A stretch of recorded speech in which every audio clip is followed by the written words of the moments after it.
Perbedaan antara pemahaman Al-Asy'ariyah dan Maturidiyah berbeda dalam satu sisi dengan pemahaman Mu'tazilah. Di sisi lain, Asy'ariyah dan Maturidiyah mengatakan lafaz yang ada pada Al-Quran adalah makhluk, bukanlah kalam Allah. Meskipun mereka menyebutnya sebagai kalam Allah, namun itu hanyalah sebutan secara majas, bukan secara hakikat, dalam artian yang sesungguhnya. Sementara itu, Mu'tazilah mengatakan bahwa lafaz dan makna yang ada adalah kalam Allah secara hakikat dan dalam arti yang sebenarnya adalah makhluk, yakni bukan merupakan sifat yang berdiri pada zat Allah. Jadi Asy'ariyah dan Maturidiyah menetapkan kalam Allah adalah makna yang terdapat pada nafs, yaitu diri Allah. Sementara Mu'tazilah mengatakan kalam Allah adalah makhluk secara keseluruhan. Maka sangat menarik di sini teman-teman sekalian untuk kita membahasnya lebih mendalam pada pertemuan kali ini. Maka jangan ragu untuk terus menyaksikan video ini hingga selesai agar kita menemukan fakta yang sebenarnya.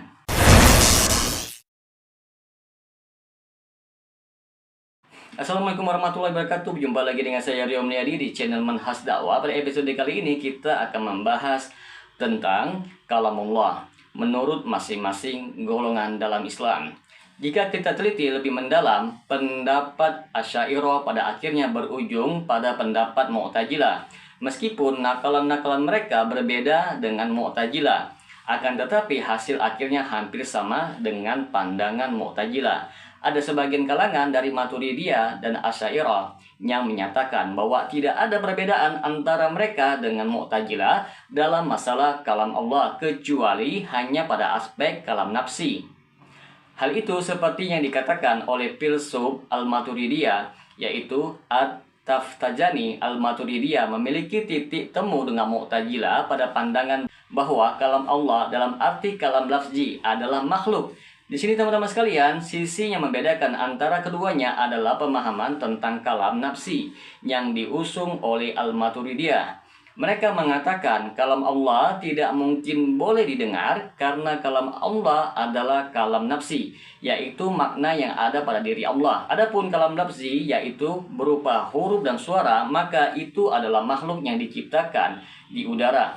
Keistimewaan yang dimiliki oleh Nabi Musa alaihissalam menurut mereka ketika Allah berkata-kata langsung kepadanya adalah bahwa dia mendengar kalam lafzi tersebut tanpa perantara malaikat. Sementara para nabi yang lain mendengarnya melalui perantara malaikat. Adapun teman-teman sekalian, pokok subhat Maturidiyah dan Asy'ariyah berkaitan dengan kalam Allah sama dengan asas subhatnya Jahmiyah, yaitu bahwa kalam mesti dengan perangkat berupa lisan, dua bibir, mulut, gigi, dan tenggorokan. Begitu juga perkataan mereka bahwa seandainya memang Allah memiliki kalam lafzi, maka itu artinya Allah menjadi tempat terjadinya hawadis dan arat, yaitu hal-hal yang bersifat insidental, sebab sesuatu yang didengar tidak lepas dari arat.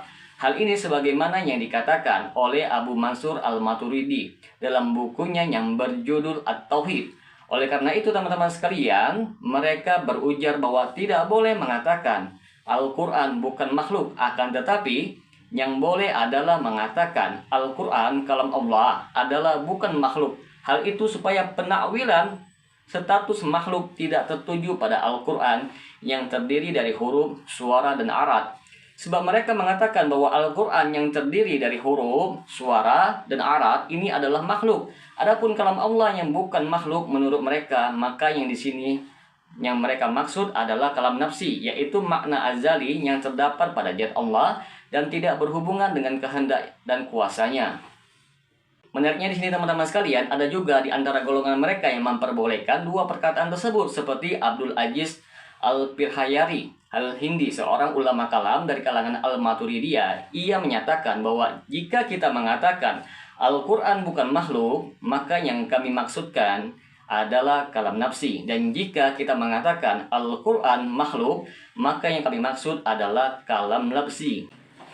Di sini teman-teman sekalian, perbedaan antara Asy'ariyah dengan Mu'tazilah adalah mereka Mu'tazilah dan Jahmiyah menyatakan bahwa kalam Allah adalah huruf dan suara, lafaz dan makna sekaligus, dan ini adalah makhluk. Sementara itu Al-Kullabiyah dan Al-Asy'ariyah Mereka mengatakan bahwa yang merupakan kalam Allah adalah makna, yaitu kalam nafsi, bukan huruf dan suara, dan bukan pula lafaz. Sebab huruf, suara, dan lafaz merupakan media yang digunakan untuk menirukan atau mengungkapkan kalam nafsi, yaitu makna tersebut, bukan kalam nafsi itu sendiri.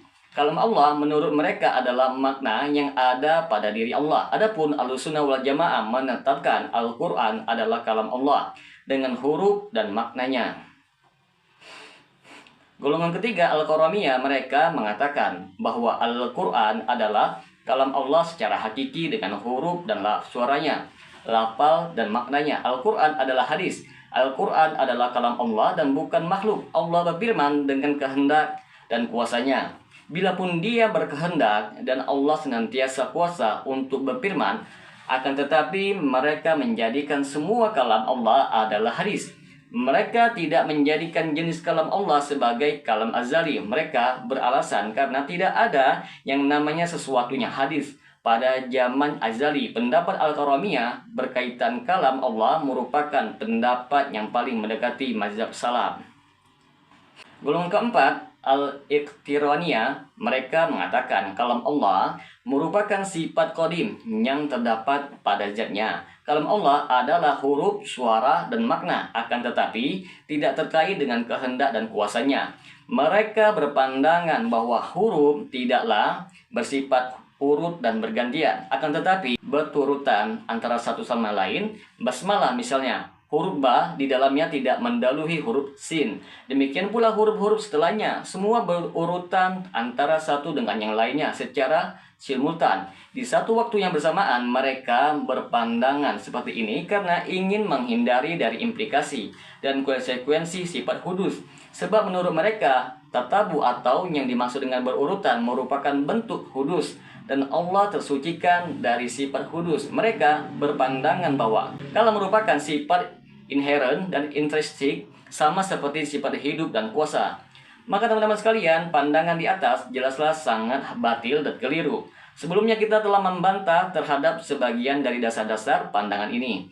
Pemahaman ini dinisbatkan kepada Muhammad bin Ahmad bin Salim al-Basiri yang meninggal dunia pada akhir abad ketiga. Golongan yang kelima yaitu golongan para filsuf pengikut pemikiran filsafat Yunani, semisal Ibnu Sina dan para pengikutnya, yang mengatakan bahwa kalam Allah adalah makna yang terpancar pada jiwa dan ruh para nabi. Mereka mentakwilkan kalam secara keseluruhan dengan seluruh pengertiannya. Jadi menurut mereka tidak ada yang namanya kalam nafsi dengan makna yang terdapat pada zatnya. Tidak pula kalam lafzi yang difirmankan olehnya dengan kehendak dan kuasanya. Tidak pula kalam yang qadim baik maupun ainnya. Tidak pula kalam hadis dan kalam yang berstatus makhluk. Motif yang mendorong mereka berpandangan demikian ialah ingin mensucikan Allah dari mengalami keadaan tajadud, yaitu berubah-ubah dan berganti-ganti. Adapun suara bacaan Al-Quran yang didengar, maka itu merupakan bentuk potensi dalam menangkap makna yang mengeluarkannya dalam bentuk perkataan yang terdengar. Golongan keenam, Al-Ittihadiyah, yaitu golongan yang memiliki pahaman wahdatul wujud yang tidak membedakan antara khaliq dan makhluk, abid yang menyembah dan ma'bud yang disembah. Mereka beranggapan bahwa Tuhan berada di setiap sesuatu dan setiap sesuatu adalah Dia.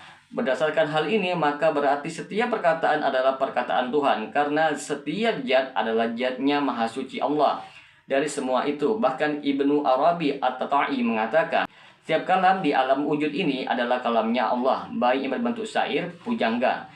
Maka teman-teman sekalian, kita cukupkan sampai di sini. Semoga dapat dipahami dengan baik, dan apabila channel ini dapat memberikan manfaat bagi teman-teman sekalian, silahkan subscribe dan share. Semoga bermanfaat. Assalamualaikum warahmatullahi wabarakatuh.